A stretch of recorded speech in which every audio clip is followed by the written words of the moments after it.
El periodonto, cimiento de la salud bucodental. Preservarlo es nuestra misión. Bienvenidos al segundo tema que habla con respecto a los motivos de consulta, pero específicamente del motivo de consulta por causas periodontales. Así que antes de entrar de lleno a lo que es el motivo de consulta, pues vamos a hablar un poquito de lo que es la anamnesis, puesto que esto es parte de lo que es el motivo de consulta. ¿Y qué es la anamnesis? Pues la anamnesis consiste realmente en recolectar los datos relevantes de nuestro paciente o de sus familiares. Así que es este el primer diálogo que nosotros entablamos con nuestro paciente.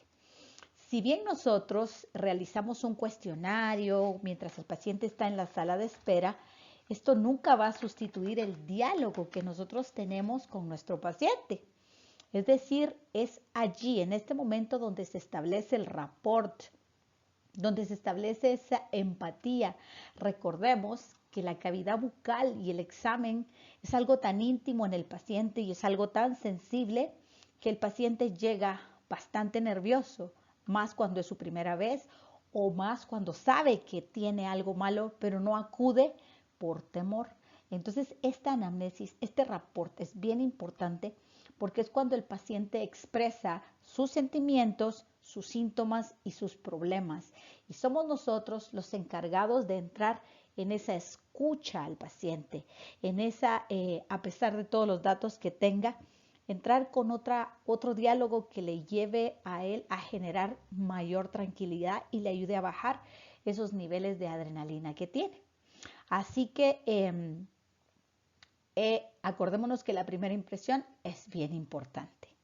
Bueno, entonces con esto pues pasamos a lo que realmente es el motivo de consulta, pero por causas periodontales. ¿Y a qué nos referimos cuando decimos que es un motivo de consulta? Pues como su nombre lo indica, ¿verdad? Es la forma verbal y gestual de cómo expresa el paciente su dolencia. Este motivo de consulta realmente nosotros lo anotamos de una forma breve, entre comillas, y con las palabras exactas que el paciente llega. Muchas veces el paciente pues a veces está confundido, pero siempre lleva claro qué es lo que tiene. Esto es importante porque si nosotros hacemos y anotamos y tenemos claro el motivo de consulta, esto nos va a orientar en la evaluación ya clínica que nosotros hagamos en nuestro examen. Bueno, pues a pesar de todo, sabemos que entre los más frecuentes motivos de consulta que existan en nuestro paciente por causas periodontales, pues el primero que tendríamos que mencionar es el sangrado. Pues entre otros está también la halitosis o también conocida como fetorodor o mal aliento, la movilidad dentaria, ¿verdad? Es un motivo de consulta que ya vamos a ampliar, abscesos periodontales, el aspecto estético y esos triángulos negros, la pérdida de los niveles de adherencia que nos llevan a migración gingival, extrusión dentarias también, y el mantenimiento, que es uno de los motivos de consulta que más se practican a nivel periodontal satisfactoriamente cuando ya el paciente está educado con respecto al riesgo periodontal que tiene o no lo tenga. Y por último, el dolor. Lo pongo en cuestionantes porque realmente la enfermedad periodontal en la mayoría de veces causa dolor. Más adelante lo vamos a ver. Así que vamos de lleno a lo que es el sangrado periodontal. ¿Qué nos miramos acá? Bueno, pues podemos ver que el paciente puede llegar a vivir con un sangrado. ¿Por qué? Porque este puede decir, bueno, tengo sangrado, me hago enjuagues, enjuagues de agua con sal. A veces piensa que como esto es muy malo en cualquier parte del cuerpo, cuando nosotros tenemos un tejido inflamado y sangra, lo primero que debemos de hacer es darle presión y no tocar. Entonces el paciente aquí muchas veces incluso obvia el cepillado. No se cepilla porque esto provoca sangrado y llega a lastimarse más, según él. Y esto agrava mucho más el problema, ¿verdad? Entonces, el sangrado es un signo bastante patognomónico de una presencia de enfermedad periodontal, ¿sí? No así la ausencia. La ausencia no nos dice que el tejido está sano. Puede ser como ya vimos anteriormente en otros temas, que esta ausencia de sangrado puede estar involucrada con factores de vasoconstricción como el tabaquismo, ¿verdad? El sangrado rara vez va a causar dolor. El paciente aprende a vivir con él. Es decir, es esporádico. A veces sangra, a veces no sangra. E incluso en esas encías rojo, color cereza, el paciente muchas veces puede decir, no, no me sangra, pero simplemente no sangra porque no se toca. Entonces, el motivo de consulta llega a ser cuando este sangrado es demasiado espontáneo, esporádico, o le molesta al paciente porque este tiene un sabor metálico en la boca y eso, el sabor de la sangre a muchos les ofende o les da náusea, o sorprendentemente en casos extremos este sangrado llega a asustar al paciente cuando éste se encuentra que sangra la almohada cuando él se despierta y encuentra que la almohada incluso está sangrando. Esto es uno de los motivos de consulta por los cuales los pacientes pueden llegar. Bueno, aquí tenemos el otro que sería el dolor. Entonces, esto es lo que yo había puesto en signos de interrogación. ¿Por qué? Porque el dolor, prácticamente mi pregunta sería, ¿duele la enfermedad periodontal? Bueno, siendo el dolor uno de los principales motivos de consulta de la enfermedad periodontal por sí en sus etapas incipientes, en sus estadios más comunes y menos severos, pues rara vez causa un dolor que llegue a hacer al paciente consultar por ello, excepto cuando tenemos, como esta fotografía lo revela, situaciones que se vuelven agudas, es decir, cuando aparecen infecciones periodontales agudas, y esto es el absceso periodontal, las lesiones endoperidontales y lo que son las periodontitis o gingivitis necrosantes. En esta fotografía se muestra el caso pues de un paciente que ya habíamos presentado, pero que quiero que ustedes vean los signos característicos porque esto es muy doloroso. Cráteres a nivel gingival, pseudomembranas y áreas necrosantes y olor fétido, olor bien fuerte. Esto sí que hace consultar al paciente. Está asociado con inmunosupresión, pero también podemos ver que esto nos puede llevar a pacientes en estado de estrés también, ¿verdad? Entonces, esto sí se puede volver un signo de motivo de consulta principal por dolor en causas periodontales. Tercer motivo de consulta que tenemos anotado, estamos hablando de la halitosis, también llamada mal aliento, mal olor, fetor exore, fetor oris, pues mal olor bucal, se le conoce. Normalmente le llamamos mal aliento o halitosis. Pues hay bastantes causas, dos principales, una a nivel intraoral y la otra pues viene de orígenes sistémicos. Entre las causas intraorales podemos hablar definitivamente de lo que es la enfermedad periodontal en sus estadios más avanzados, pero también podríamos hablar de alguna caries, pero la literatura también reporta que principalmente siendo la lengua, la parte dorsal de la lengua, que ocupa un área de 25 centímetros cuadrados y que está compuesta de muchos distintos tipos de papilas, como las filiformes, las fungiformes, las papilas foliadas, y sabiendo que todos tenemos distintos tipos característicos de lenguas, específicamente es una de las principales causas del mal aliento, la falta de cepillado e higiene de la lengua porque guarda restos de alimento, restos de células epiteliales y por ende también restos bacterianos. Dos tipos de lenguas específicamente que están en mayor riesgo, las que son lenguas pilosas o vellosas y las que son lenguas demasiado fisuradas, es decir, que tengan esas fisuras demasiado profundas. Entonces estas lenguas corren el riesgo de guardar mayores contaminantes. Entonces nosotros recomendamos por lo menos el cepillado una vez al día en ayunas de la lengua para evitar ese mal aliento. de preferencia que sea en la hora de levantarnos. También existe el mal aliento matutino. Este mal aliento matutino todos lo tenemos, todos. ¿Qué decimos con respecto? Todos nos levantamos con un aliento característico porque durante el sueño no hay flujo de saliva. La saliva se seca y una saliva seca y una boca seca generalmente genera un olor característico a mal aliento, aun cuando nos hayamos cepillado bien la boca en teoría. Entonces este olor se elimina rápido cuando comemos, hidratamos la boca o nos higienizamos.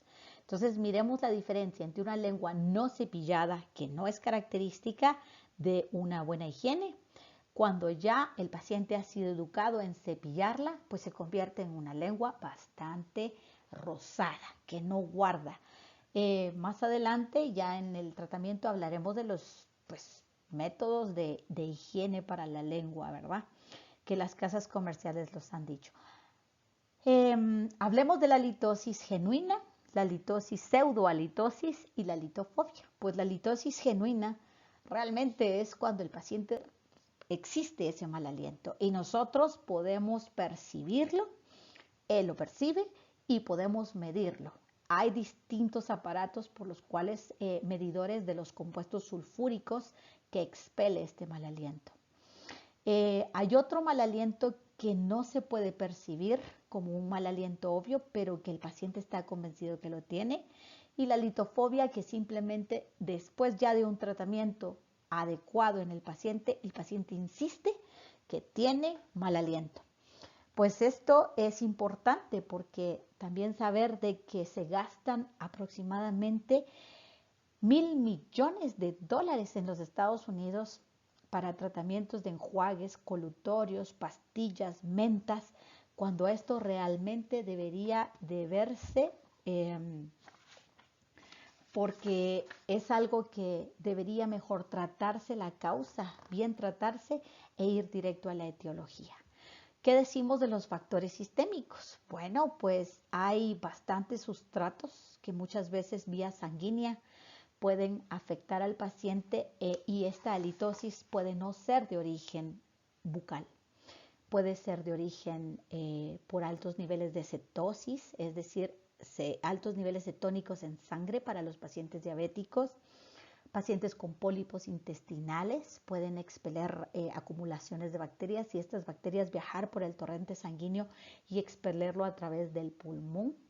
Y todo esto pues hay que irlo investigando ya a cargo de lo que es el médico tratante, ¿verdad? ¿Qué decimos entonces de estos tipos distintos de lengua? Es importante saber identificarlos porque nos concierne.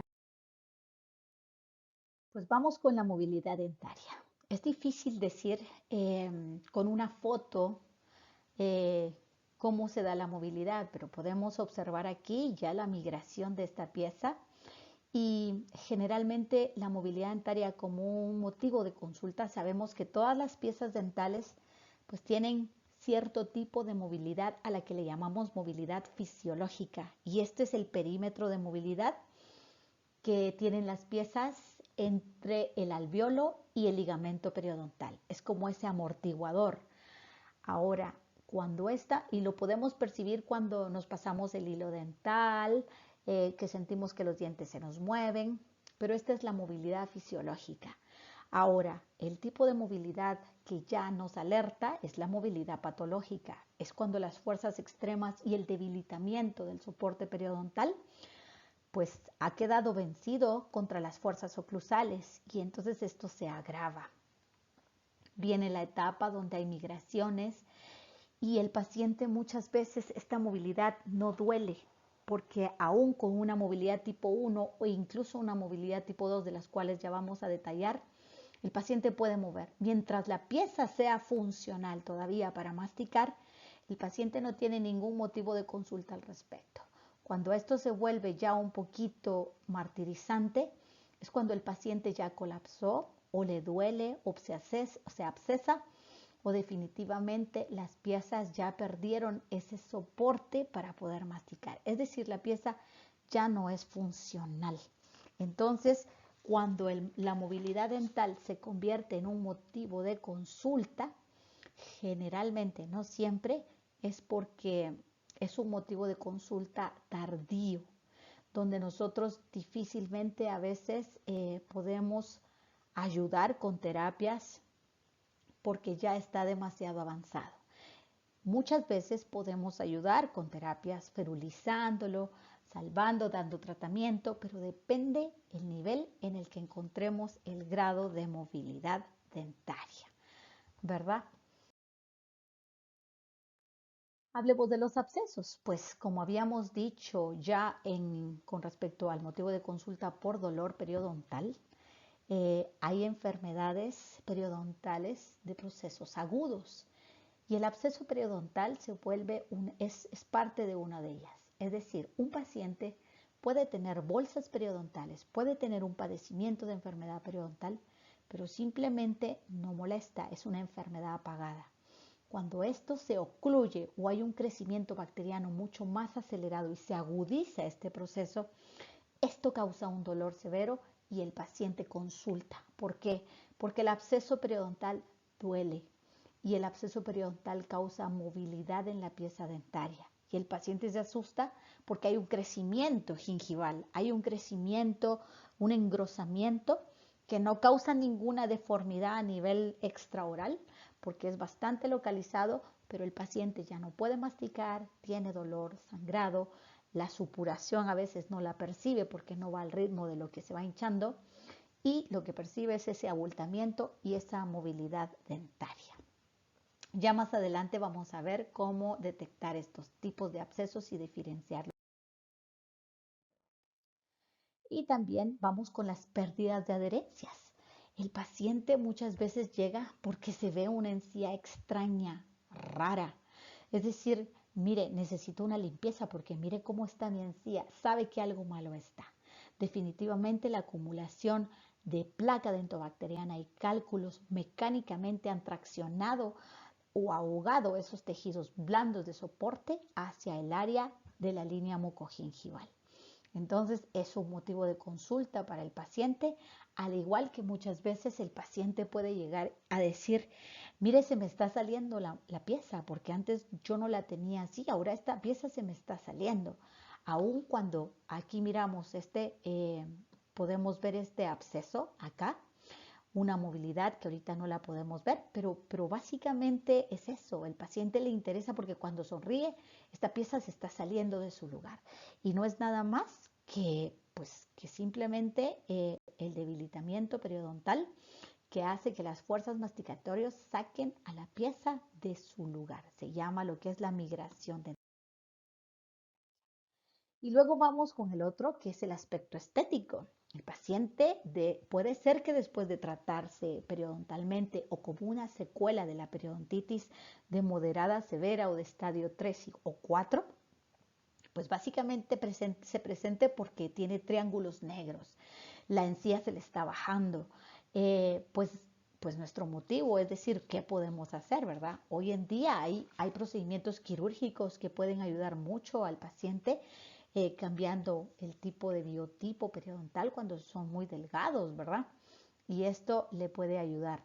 Otra de las afecciones por factores estéticos que pueda tener el paciente es lo contrario. En lugar de recesiones, pues tiene abultamientos en la encía, tiene crecimientos, lo que nosotros llamamos agrandamientos gingivales. No me gusta, no se ve bonito, no es estético.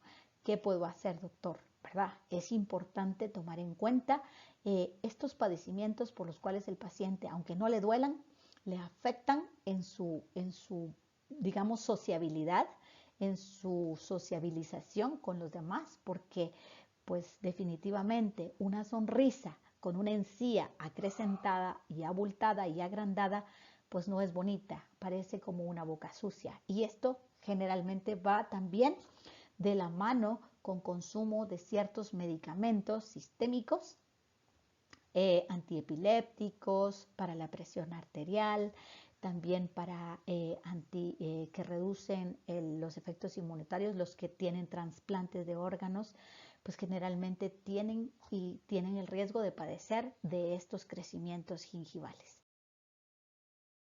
Y por último, y no menos importante, pues el motivo de consulta simplemente y el que todos los odontólogos anhelamos, que sea por mantenimiento periodontal. El paciente que ya fue adiestrado, que ya fue educado, pues viene a consulta a los 2 meses, a los 4 meses, a los 6 meses, según nosotros vayamos viendo el riesgo del cual necesita y cómo lo vamos educando, reforzando en él las terapias de higiene. Bueno, con esto termino. Solo con el corazón se puede ver bien. Lo esencial es invisible a los ojos. Obra del Principito. Es decir, si nosotros vivimos apasionados por lo que hacemos, vamos a saber ver bien las necesidades de cada uno de nuestros pacientes. Vamos a estar atentos al padecimiento, a la escucha y vamos a poder entonces facilitarle y darle una resolución o dirigirlo hacia donde corresponda con el especialista para que él resuelva este problema. Bueno, pues el periodonto, cimiento de la salud bucodental, preservarlo, nuestra misión. Tengan ustedes muy feliz día.